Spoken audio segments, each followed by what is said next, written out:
బడ్జెట్‌ని ప్రవేశపెట్టే సమయంలో స్టాక్ మార్కెట్లు చాలా నడిచాయి. మరి దీన్ని ఏ విధంగా చూడాలంటారు? స్టాక్ మార్కెట్లు దెబ్బతింటాయి హ్మ్. ఎప్పుడు ఆ టైంలో.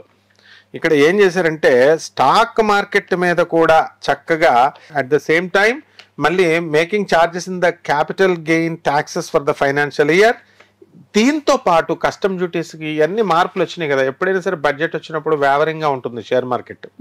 అటు బాగుంటే పైకి లేస్తుంది, లేకపోతే డౌన్ అయిపోద్ది ఏ గవర్నమెంట్ అయినా సరే.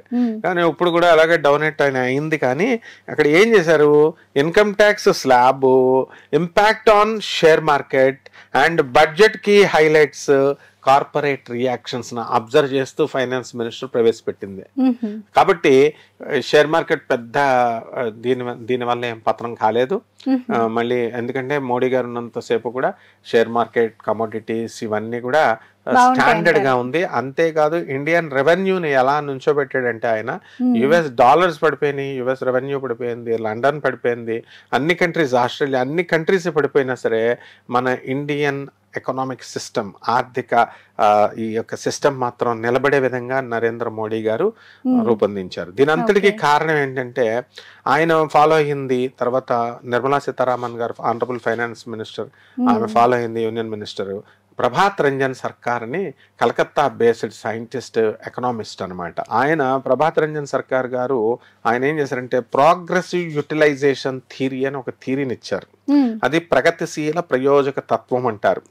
దాంట్లో ఏంటంటే ప్రతి దానికి కూడా ఎంత చేసినా సరే ఆర్థిక వ్యవస్థ కుప్ప కూలిపోకుండా ఉండేటటువంటి విధానాలు అనమాట.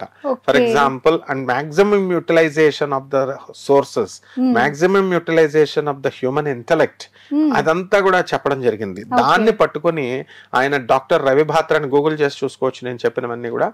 డాక్టర్ రవి భాత్రా అని, హీఈస్ ఎండో అమెరికన్ అనమాట, మన భారతీయుడే, అక్కడ సెటిల్ అయిపోయాడు. ఆయన ఇదే ప్రోగ్రెసివ్ యూటిలైజేషన్ థియరీని పట్టుకుని 1993లో ఎకనామిక్స్ లో నోబెల్ ప్రైజ్ విన్ అయ్యాడు. ఇదే థియరీని పట్టుకొని 1993లోనే చేసి చూపించాడు. ఇక మోడీ గారు, ఆ తర్వాత మన నిర్మలా సీతారామన్ గారు టీచర్ గారు కాబట్టి వీళ్ళంతా కూడా ఈ యొక్క ప్రోగ్రెసివ్ యూటిలైజేషన్ థియరీకి బేస్ చేసుకునే ఈ యొక్క బడ్జెట్ ప్రవేశము, తర్వాత రిఫార్మేషన్స్, ఇవన్నీ కూడా రిఫార్మ్స్ అన్ని కూడా చేయడం జరుగుతుంది. Because basically she is a very intelligent woman. And Prabhat Ranjan Sarkar ఇచ్చినటువంటిది అంటే, ఇప్పుడు ఐన్స్టీన్ చెప్తాడు, ఏమంటాడు, మనం హ్యూమన్ ఇంటెలెక్ట్ లో మనం 1% కూడా వాడుకోవట్లేదు, అంత బ్రెయిన్ ఉంది అని. అంటే మాక్సిమం యూటిలైజేషన్ చెయ్యాలి అని ప్రతి ఒక్కళ్ళు చెప్తారు. అటువంటి మాక్సిమం యూటిలైజేషన్ అనేటటువంటి పాలసీతో మ్యాక్రో ఎకనామిక్ పెద్ద గరిష్ట ఆర్థిక సిస్టమ్ ని ప్రవేశపెడుతూ పెట్టారు. కాబట్టి స్టాక్ మార్కెట్ పడడం కాదు, అసలు ఇండియన్ రెవెన్యూ సిస్టమే అసలు పడలేదన్నమాట.